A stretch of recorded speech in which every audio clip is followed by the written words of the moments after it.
We have 8 expressions this evening. The first expression, I'd like to call upon the Commissioner of the Royal Canadian Mounted Police, Commissioner Bob Paulson. Mr. Paulson.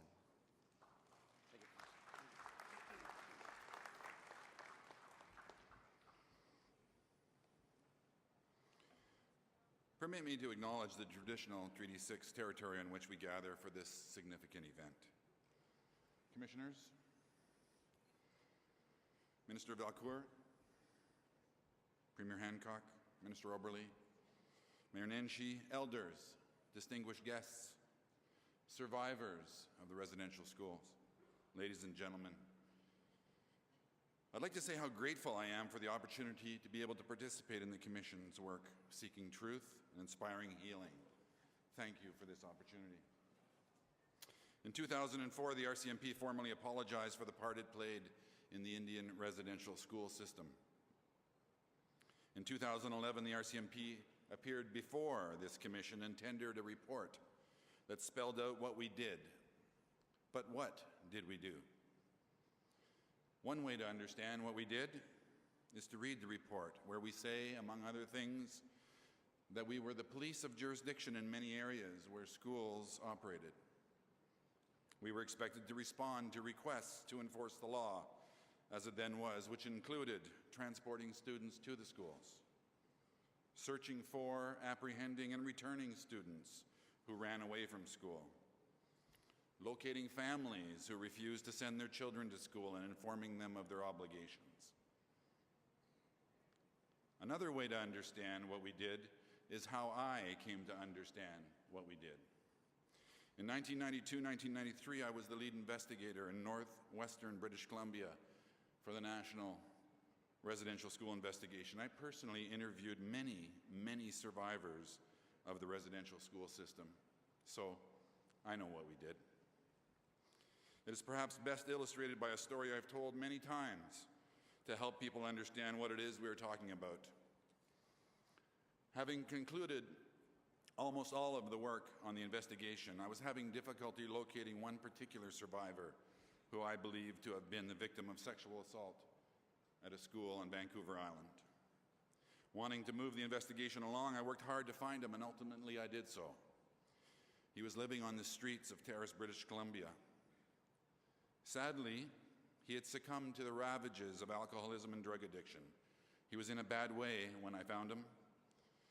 He hadn't eaten, washed, or slept properly for weeks. He was a wreck. He was brought to the detachment. We cleaned him up and fed him. I then met with him in an interview room. I smoked in those days, so we had coffee and cigarettes as I explained the nature of the investigation and what it was I was looking to him for. He was receptive and cooperative, and so over the next several hours, we literally unpacked his life, one tragic chapter after the other, starting with being forced from home and into the residential school for the very first time.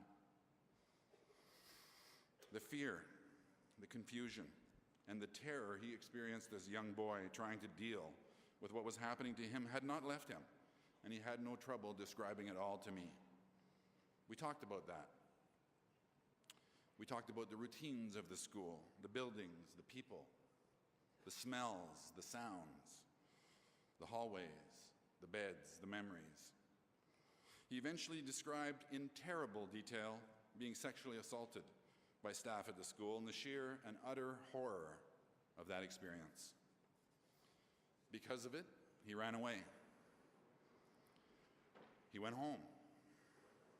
But we went and found him, and we brought him back. No one would listen to him. And if we did listen to him, we didn't hear him. He ran away again, but smart guy that he was, he knew not to go home because we'd find him again. So he went to the streets, and in order to survive on the streets, he got involved in crime. Petty crime, drugs, and street life. Eventually, he got caught. He was sent to reform school. The cycle continued until the schools became prisons.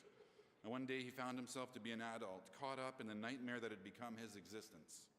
There came a moment in that interview room when the two of us experienced a joint clarity of understanding of his victimization that emotionally overcame both of us. What had happened to him? Where had his life gone? Who did this to him? I took his hand, and in tears and with great shame, I said I was sorry for what had happened to him.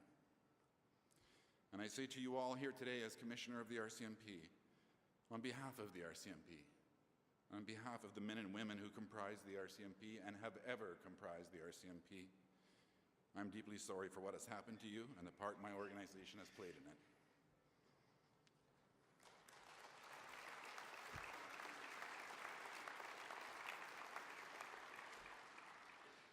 Regretfully, we can't change the past. We can, however, move forward together and try to heal. The R.C.M.P. has learned from the past and is committed to building strong, healthy, and safe Aboriginal communities across this country. I want to thank Aboriginal communities from far and wide for the collaboration we've enjoyed in many areas of our operations over the years. We are a stronger organization because of it. There remains much work to be done, to be sure. All the people of the R.C.M.P. are committed to the cause. In total, there are more than 2,000 Aboriginal people who are part of today's R.C.M.P. workforce, and we are continually taking steps to engage and promote Aboriginal employees. Commissioners, may I selfishly use this historic occasion to ask leaders of the Aboriginal people of Canada to take proactive measures to encourage and position your young men and women to come to the R.C.M.P. and take up the complex work of building safer and therefore stronger communities. Our doors are open. It would now give me great honor to present the Commission with a gesture of reconciliation.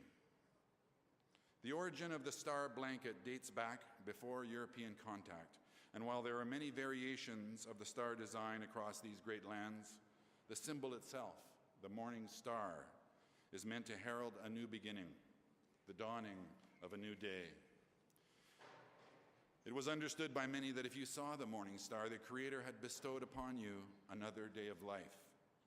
The morning star stood between night and day, darkness and light, ignorance and knowledge.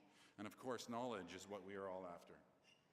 The star blanket, emblazoned with the R.C.M.P.'s National Aboriginal Policing Services ensign and crest, represents the force's utmost respect and admiration for the Commission, its work, our Aboriginal communities, and most importantly, survivors of Indian residential schools.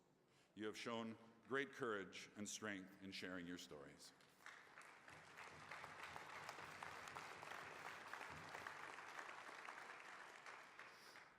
The R.C.M.P. now humbly offers this star blanket as a sincere expression of healing and our dedication to providing professional and culturally sensitive policing services to Aboriginal people across Canada. Thank you.